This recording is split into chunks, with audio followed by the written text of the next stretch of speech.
This meeting is being recorded.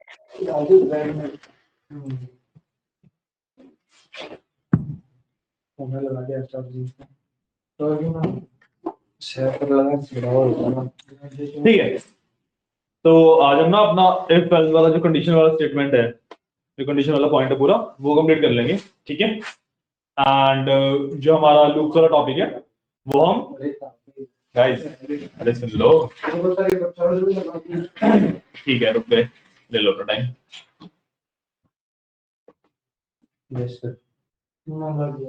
दवा पूरा अंगे दवा अरे यार पेट्रोल कर से मार दिया ऊपर की चढ़ रहा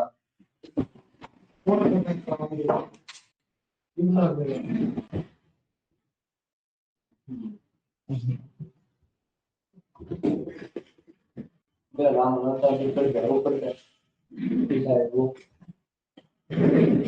हाँ, तो मैं बता रहा था कि आज फिर हम अपना कंडीशनल स्टेटमेंट्स खत्म कर लेंगे। ठीक है, इफ और एल्स हमने सीख लिया था, राइट? एलिफ रह गया था, वो हम आज कंप्लीट कर लेते हैं। ठीक है, लूप्स हम अगले वीक से स्टार्ट करेंगे फिर। ठीक है, अगले वीक से। हाँ, क्योंकि आज फिर कोई है ही नहीं और तुमने ऑलरेडी कर रखा है, करना है तो बता दो। नहीं हाँ, तो वैसे ज्यादा कि उनका भी भला हो जाए, वो आएंगे तभी कर लेंगे, है ना? ये लूप्स हम लोगों ने कर ही रखा है, राइट? सो फिर एक काम करते हैं, आज एलिफ वाला टॉपिक कंप्लीट कर लेते हैं। ठीक है, और लास्ट में फिर अब जो टाइम बचेगा उसमें असाइनमेंट कर लेना। ठीक है ना? तो ठीक है, इफ एल्स तो बेसिक समझ आया था कि इफ के अंदर हम कंडीशन डालते हैं और एल्स के अंदर कंडीशन नहीं डलती है। ये एक रूल है। ठीक है, इसका बेसिक मतलब क्या होता है कि अगर ये कंडीशन ट्रू है तो ये वाला पार्ट रन होएगा, वरना ये वाला रन हो जाएगा। ठीक है, अब इसमें ना आप एल्स को हटा भी सकते हो, इफ एम्प्टी भी यूज हो सकता है, मतलब इसको मैं इस तरीके से हटा भी सकता हूँ। ठीक है, अभी भी कोड मेरा एकदम ठीक है, मैं इफ को एज इट इज भी यूज कर सकता हूँ। ठीक है, हाँ, बट एल्स खाली यूज नहीं हो सकता, एल्स के साथ एल्स को उससे पहले चाहिए। ठीक है, एल्स को उससे पहले एक ये चाहिए। ठीक है, तो इसको मैं वापस डाल देता हूँ एक बार। एंड इसमें ना एक और स्टेटमेंट आती है जिसको हम कहते हैं एलिफ। ठीक है, अब मान लो आपके पास कोई यूज केस है जिसके अंदर आपको एक कंडीशन ट्रू होने पे ये दिखाना है, कोई और कंडीशन ट्रू होने पे ये दिखाना है, तीसरी कंडीशन ट्रू होने पे ये दिखाना है, और कोई भी इनमें से ट्रू नहीं हो पाती, तब आप एल्स दिखाओगे। ठीक है, मान लो अगर सी वाली कंडीशन है, ठीक है, तो उस हिसाब से हम डिजाइन करेंगे। अब मान लो अगर तुम 18 से बड़े हो तो एडल्ट दिखाया इसने, इसको ना चेंज करते हैं। अब ना मैं एक कोड बिल्ड करता हूँ, उसमें मैं क्या करूंगा कि मैं ना 3 कैटेगरी में डिवाइड कर दूंगा लोगों को। ठीक है, यंग, टीनेजर्स, एडल्ट्स और बाकी सबको ओल्ड में डाल दूंगा। 4 कैटेगरी हो गई सॉरी। ठीक है, young, teenager, adult and old. ठीक है, सो ओल्ड के लिए हम एल से रख लेंगे और बाकी तीनों की कंडीशन बना देंगे। ठीक है, सबसे पहले तो यू आर ओल्ड लिख देता हूँ। ठीक है, जो हम लास्ट में कैटेगरी डाल रहे हो गया। ठीक है, सॉरी, ठीक है ना?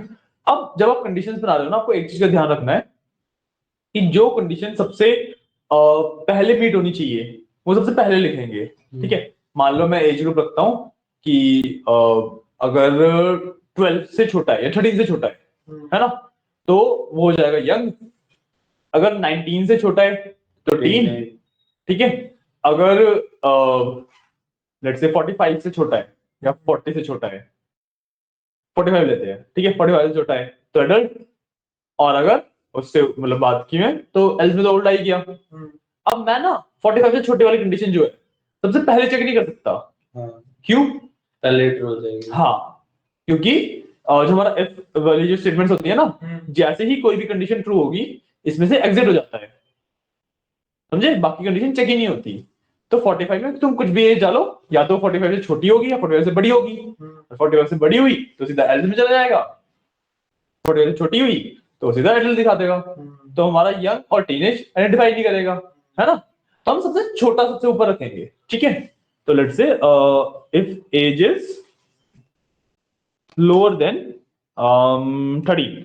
ठीक है, if age is lower than 13 तो मैं दिखा दूंगा you are young.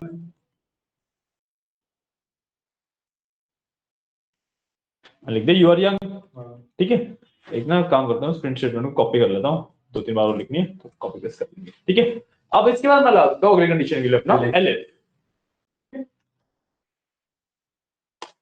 Elif age is smaller than 19, ठीक है, तो मैं पेस्ट कर दूंगा यू आर अ टीनेजर।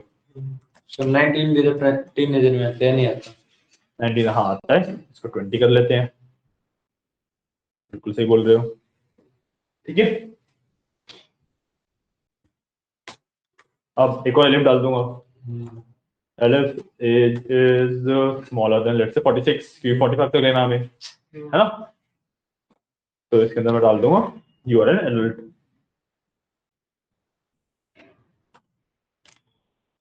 ठीक है, यू आर एन एडल्ट डाल दिया मैंने। तो अब एज के हिसाब से आइडेंटिफाई कर लेगा, सही। और जो इसके अलावा जो इनमें से किसी में फिट नहीं हो रहा ओल्ड में आ जाएगा। ऑब्वियसली मतलब उसका क्या है कि वो 46 से बड़ा है, वो 45 से बड़ा है ना, तो इसलिए वो ओल्ड में आ जाएगा। तो इसको हम रन करके देख लेते हैं एक बार।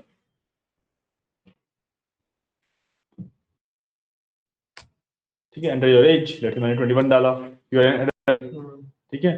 दोबारा रन करता हूँ, मैंने 12 डाला, यू आर यंग, ठीक है। दोबारा डालते हैं, लेट्स से मैंने 15 डाला, यू आर टीनेजर, ठीक है। लेट्स से मैंने 56 डाला, यू आर ओल्ड, ठीक है। सही से वर्क कर रहा है ना। और इसमें ध्यान रखने वाली क्या चीज है कि सिर्फ एक अकेला है जो आप सेपरेटली यूज कर सकते हो, ठीक है। अगर आपको एलिफ यूज करना है तब भी उससे पहले एक इफ होना चाहिए, और आपको एल्स यूज करना है उससे पहले भी एक इफ होना चाहिए, ठीक है। एलिफ और एल्स ऐसे ही यूज नहीं होता, इफ चाहिए ही चाहिए, ठीक है। और वर्क कैसे करते हैं कि जो यहाँ पे कंडीशन है वो कंडीशन या तो आपका ट्रू होनी चाहिए या फॉल्स होनी चाहिए, है ना। अगर ट्रू होगी तो वो रन हो जाएगा, और फॉल्स होगी तो रन नहीं होगा, ठीक है। तो आपको जो कंडीशन आप बिल्ड कर रहे हो वो इसी तरीके से बिल्ड करनी है कि उसका जो आंसर आता है वो ट्रू या फॉल्स हो, ठीक है। इसमें अब लेट्स से एल्स नहीं लगाना अगर आपको, ठीक है, तो आप इसमें ना एलिफ ट्रू भी लिख सकते हो, इस तरीके से भी लिख सकते हो इसे, ये भी सेम ही काम करेगा। क्यों बताओ, ये सेम काम क्यों करेगा?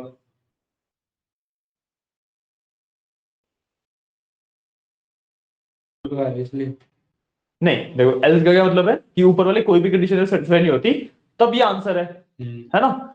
इसमें हमने क्या किया कि ऊपर वाली कोई भी कंडीशन सेटिस्फाई नहीं होती तो ये वाली कंडीशन तो सेटिस्फाई होगी ही होगी, क्योंकि हमने उसे ऑलरेडी ट्रू दे रखा है, समझे। ये हमने ऑलरेडी ट्रू ही दे रखा है, तो ये तो हर केस में सेटिस्फाइड है ही। तो अगर ऊपर से कोई भी कंडीशन सेटिस्फाई नहीं होती तो ये तो रन हो ही जाएगा। हम एल्स की जगह पे एलिफ ट्रू भी लिख सकते हैं, ठीक है। ट्रू का मतलब वही होता है कि कंडीशन ऑलरेडी सेटिस्फाइड कंडीशन दी है हमने, ठीक है, कि ये तो रन होगा ही होगा। पॉइंट है समझ, ठीक है। एक बार इसको नोट कर लो, इसमें एलजी कर लेना यहाँ पे, ये सिर्फ मैंने तुम्हें कंसेप्चुअल चीज की वो बताया था। एंड इतना ही होता है आपको कंडीशनल स्टेटमेंट में, ठीक है। एक कंडीशनल स्टेटमेंट और होती है, मतलब एक टाइप ऑफ कंडीशनल स्टेटमेंट और होती है जिसको हम स्विच केस कहते हैं, ठीक है। वो इतना ज्यादा यूज नहीं होता, इसलिए मैंने आपको पहले भी नहीं पढ़ाया था। अगर आप बोले तो अभी बता देता हूँ सर, क्योंकि हम लूप से जा नहीं दे, कुछ अलग से इसका बता देता हूँ, है ना।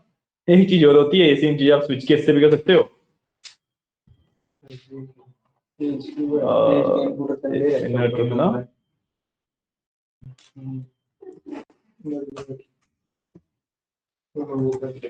अच्छा पाइथन में नहीं होता है, अच्छा वो पाइथन में नहीं होता, वो सी वगैरह का पार्ट है, इसमें होता ही नहीं। चलो हाँ हाँ हाँ, वो सी का पार्ट है। हाँ फिर ये वेरीफाई कर लेता हूँ।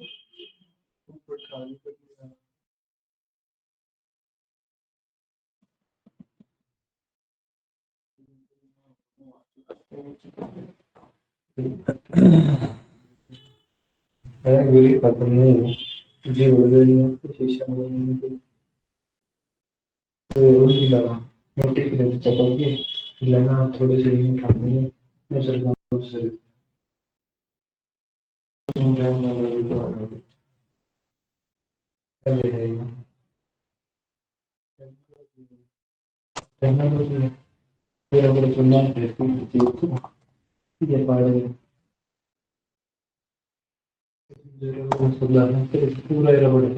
हाँ ठीक है, इसमें एक्चुअली होता है, ठीक है। इसमें ना स्विच केस को मैच केस कहते हैं, ठीक है। हाँ और मैंने वेरीफाई किया, जो ये मैच किस वाला पार्ट है ना, वो 3.10 के बाद आया है। 3.9 पे वर्क कर रहे हो ना, वाला जो स्टेटमेंट है 3.10 के बाद आया है। ठीक है, इतना ज्यादा यूज नहीं होता। ठीक है, ऐसी सी चीज है, बस बता दिया मैंने। ठीक है, स्विच केस का क्या बेसिक मतलब क्या होता है, जैसे तुमने यहाँ पे एज को वेरीफाई किया बार बार, फिर तुम स्विच लिख दोगे। ठीक है, कि लेट्स से अच्छा, ये वाला पार्ट तो आप स्विच केस से कर भी नहीं सकते। अच्छा। हाँ, वो उसके लिए होता है कि मान लो आपने एक स्विच लिखा कि स्विच ए। ठीक है, मैं बता देता हूँ, जैसे एज हमने ली। ठीक है, एज हमने कुछ भी ऊपर वाले यूज कर लेते हैं। ठीक है, मैं ना लिख देता हूँ, वर्क नहीं करेगा ऑब्वियसली।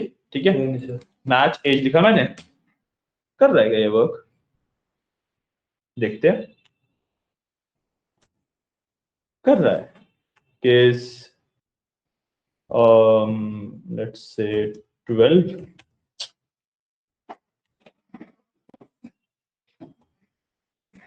शायद से वर्क कर रहा है, give me a second.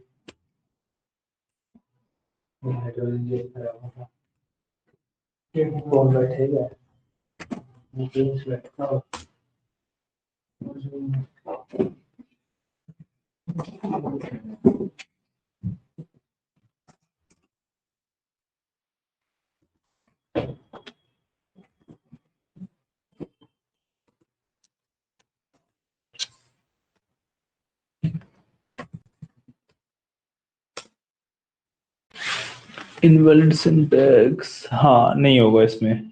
Basically कुछ इस तरीके से होता था कि यहाँ पे आप कंडीशन देते थे, उस कंडीशन में क्या क्या आउटपुट हो सकते थे वो आप ट्रू मतलब डाल के वैसे करते थे कि मैंने ये एज लोअर देन आना था। इस तरीके से होता था कि अगर एज 12 से लोअर हुई तो केस ट्रू है तो यू आर इन, अगर फॉल्स है तो यू आर बिल्कुल बिल्कुल बिल्कुल बिल्कुल, ये होता था आपका मैच केस। ठीक है, मतलब होता क्या होता है, और आप नए वर्जन ऑफ पाइथन में वर्क करते हो तो ठीक है, बिल्कुल भी यूज नहीं होता है ये। आपके पास भी वो थोड़ा ना दोनों है ना। अच्छा, तो 3.11 वगैरह है। हाँ हाँ, उस पर ट्राई कर लो।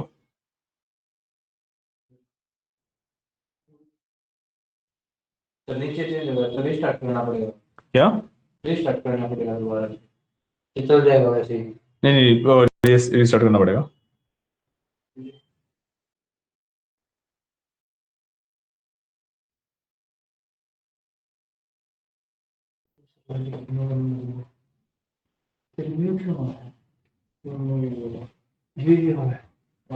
यहाँ पे वही आएगा।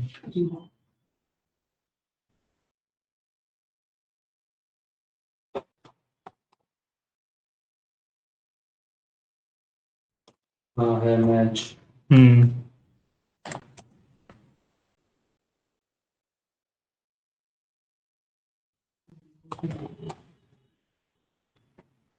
इसमें रुकना एक मिनट, मैं वेरीफाई कर रहा हूँ ये चीज़ ना एक बार।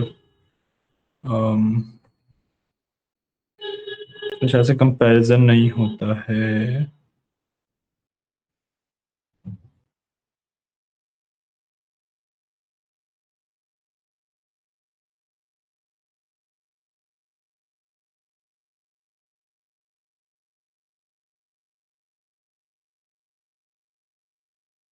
इसके अंदर वो थोड़ा सा इशू है।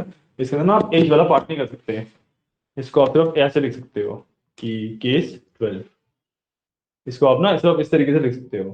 ठीक है, मतलब कि मतलब एज की वैल्यू अगर 12 है तो ये होगा, एडिशनल चीजें नहीं होती उसके अच्छा अंदर। समझ गया मैं। समझ गया ना? हाँ आप स्पेसिफिक के लिए। हाँ, इस तरीके से होता है बस ये। और आप बेटा करो, करने के देखना है ताकि मैं किस तरीके से work करनी है चीजें। कुछ भी लिख लो, ऊपर वाला हटा देना, मतलब एज का इनपुट तो लोगे, और ऊपर ये और कुछ भी पड़ा हुआ है चाहिए। हाँ,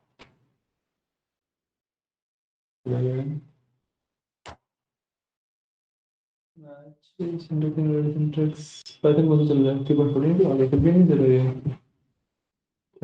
कोई दिक्कत है। एक काम करना, इसे एंटर करके देखते हैं सिर्फ स्ट्रिंग के लिए होता है क्या, और इस पे स्ट्रिंग लगाना 12 पे कोड लगा दो, 12 पे क्या लगा दूं? Code double quote? हाँ देखो देखो अभी दिक्कत हो रही है। दिक्कत एज नहीं है।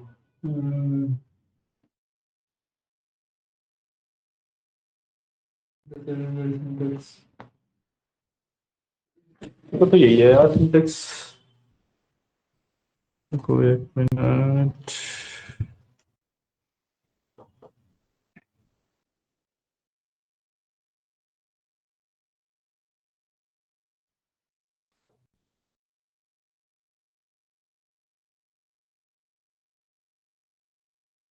या तो यही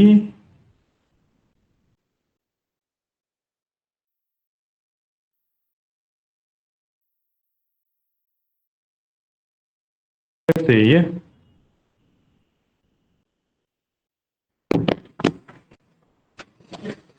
फॉल्ट देना पड़ेगा क्या?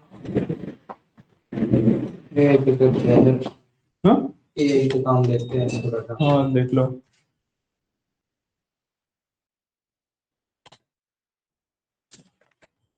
Case as if as 30 case as. Sir match के अंदर केस लेते हैं ना? हाँ मैच के अंदर तो वही लेते हो तुम कंडीशन।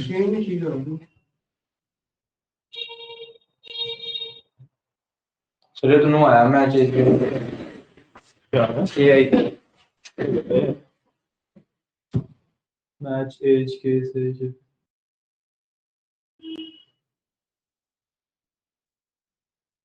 हाँ तो एज की वजह से एक लगाया है।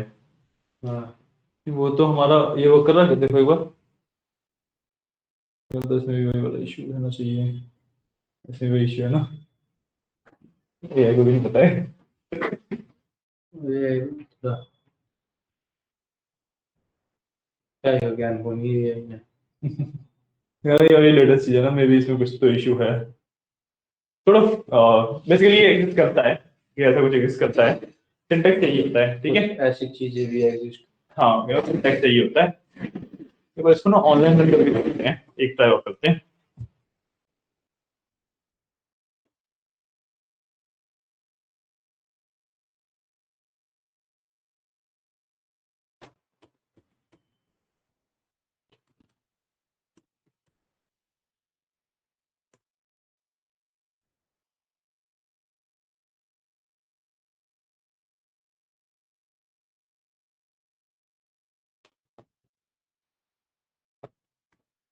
सर पाइथन 3.9 कब आ रहा है, कितने साल पहले आया था? 3.9? हम्म। अरे कोविड से भी पहले का है, मतलब 4-5 साल पहले ना। अच्छा अभी तक फिर भी इन्होंने अपडेट नहीं दिया। वही होता है यार। कितने सालों में अपडेट देते सर ये पांडा वगैरह? पांडा वगैरह डिपेंड करता है क्योंकि सारे ओपन सोर्स है ना। हेलो, बैठ जाओ ना, अभी क्लास तुम्हें 12 बजे है ना।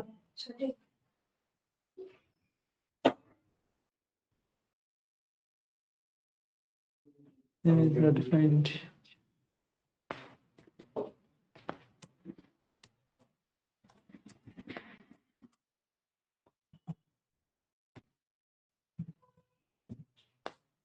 ऑनलाइन वाले में चल रहा है, सेम कोड ऑनलाइन वाले में चल रहा है। ये होता है बेसिकली कोड, तुमने एज के अंदर एज ली और तुम, हाँ मतलब केस 12 सर की। आपने एज में इनपुट नहीं लिया, एज आपने डाली है।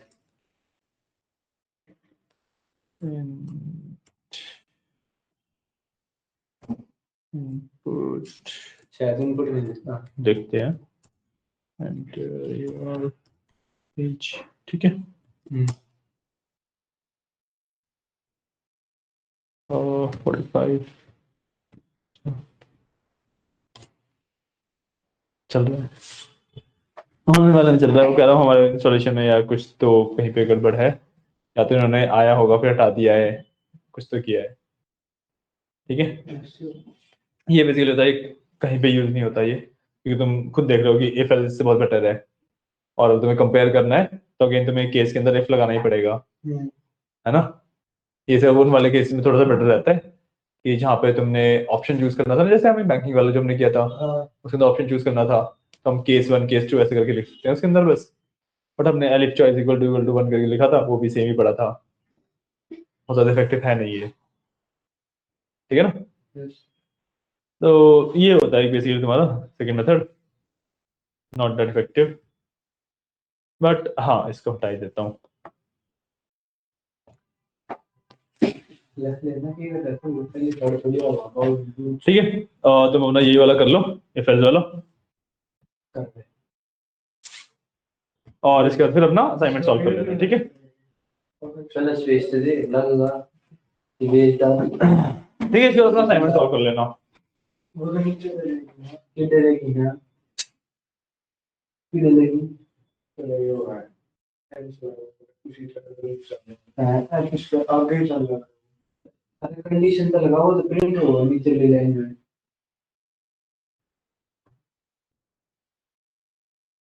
ठीक है, क्लास में फिर यहीं पे एंड कर रहा हूँ आप लोगों की, ठीक है ना। असाइनमेंट की प्रैक्टिस कर लेना आज फिर, ठीक है, और फिर अब मिलते हैं ट्यूसडे को। ओके चलो, थैंक यू।